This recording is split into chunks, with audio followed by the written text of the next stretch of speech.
Hi everyone, welcome to day 52 of Adorned with Dignity. I can't believe I'm saying 52. And emet, this time I'm sure it's 54 days. No one laugh at me, it's 54 days.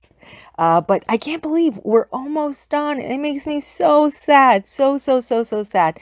It's been such a pleasure and a joy and a ride. But we're going to pick up paleoets. I know a few people reached out to me about what's going on with paleoets. We're going to pick that up.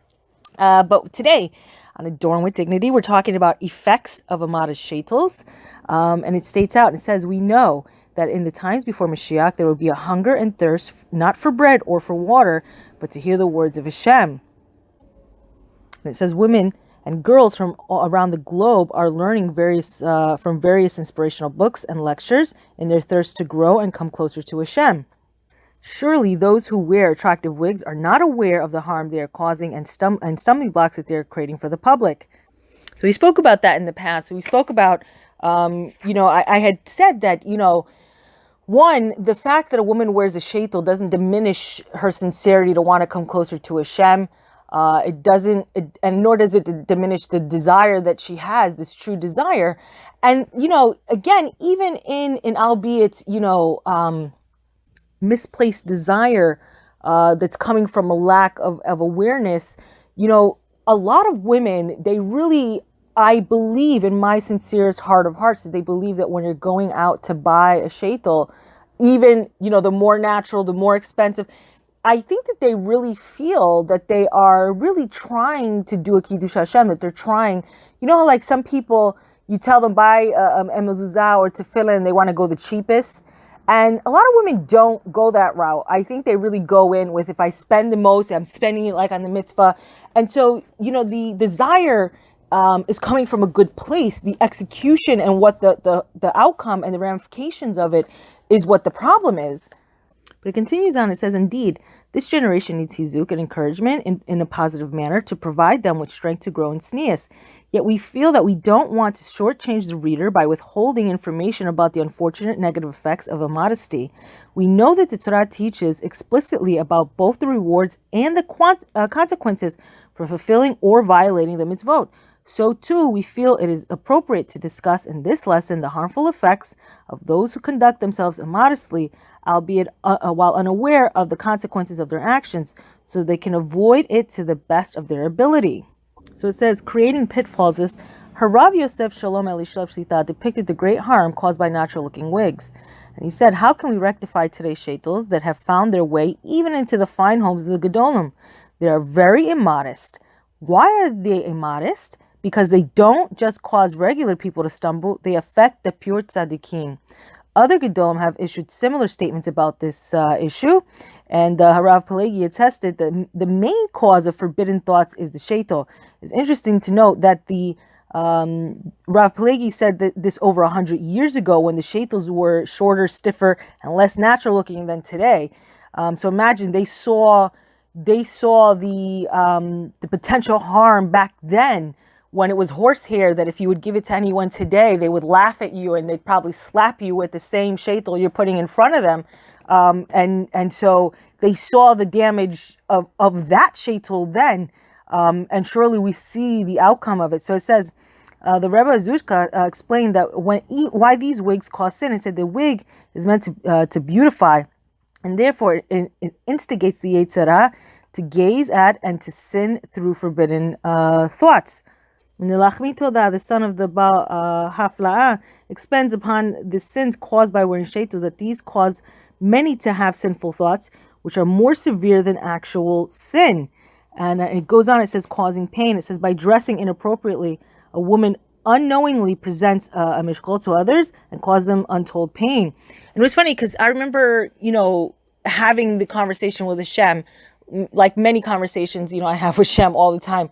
But I kept, because I remember, I don't know if it was towards the middle or it was, it was somewhere in the middle of this series that I had brought up a study that was done about how many times, a man actually thinks about being with a woman in an intimate way on the course of a day. And I said, wow. And I brought up the analogous that, it's very hard for a woman to understand what they're going through very much like it would be always hard for a man to understand, what a woman experiences in childbirth. But it was funny because right after that, like HaShem kind of illuminated my eyes. And, again, I used to be like really big into fashion. I kind of still am. It's just different. And I remember the pain I had if I saw like a bag and I didn't get it. Even if I had been shopping and I bought a lot of things, it was always like I couldn't even enjoy what I had in front of me that was mine because I was so interested in what I didn't have, and which was that bag. And I felt like, wow, and how many times did I think about that bag until I had to go back and get it? And I feel like perhaps this is the same thing, that men, when they see something attractive in the form of a woman, that they begin to meditate, even if they have a wife. And then they can't even focus on their wife because they're so busy focusing on the other man's wife.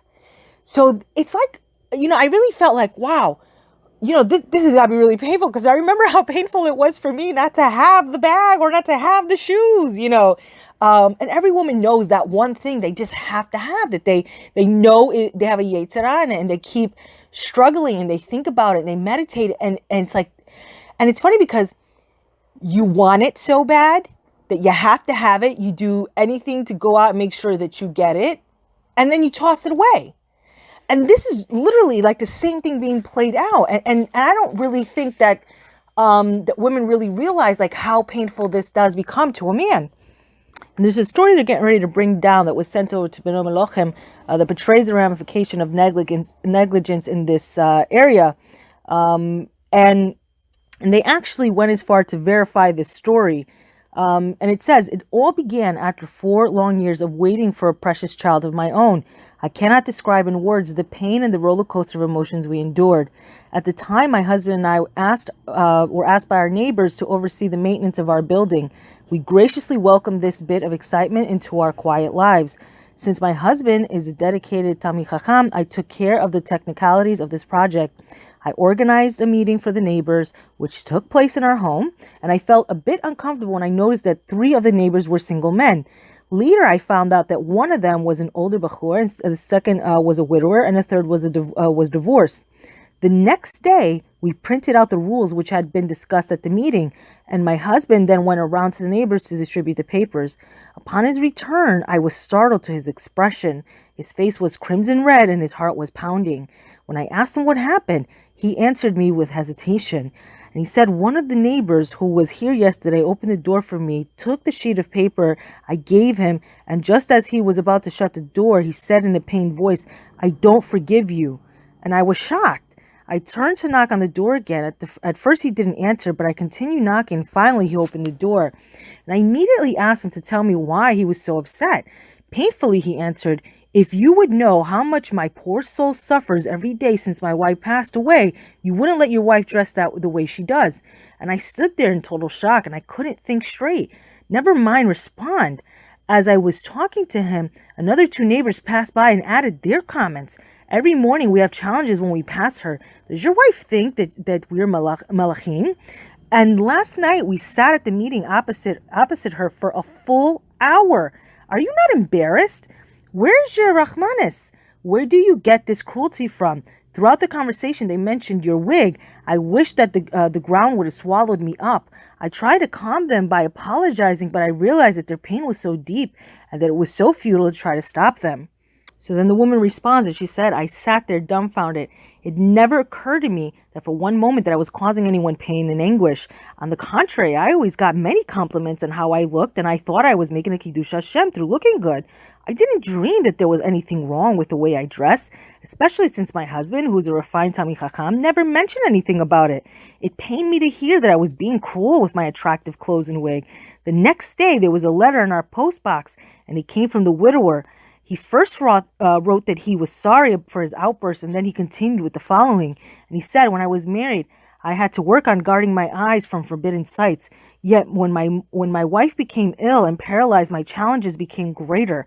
I sometimes preferred to daven at home rather than to go out in the street.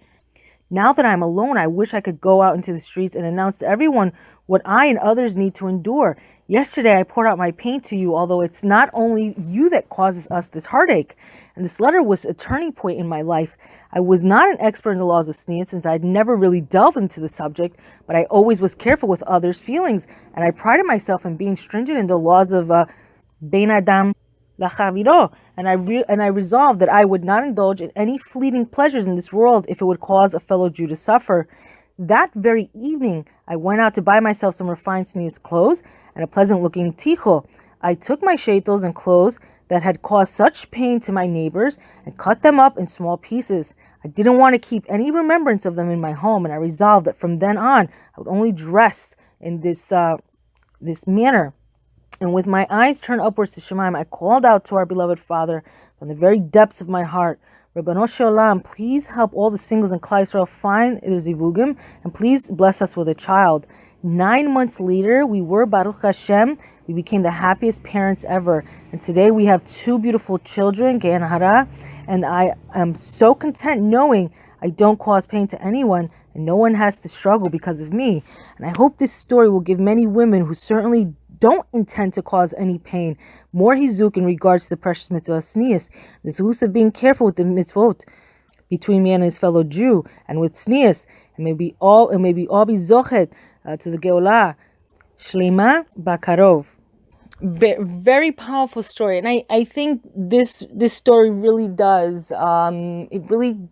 encompass what I think is the problem, that we're not aware what the big deal is. We don't see what the big deal is because we're not the ones suffering with it, and it's until you go through something, you know that famous saying, never judge until you walked a mile in somebody's shoes.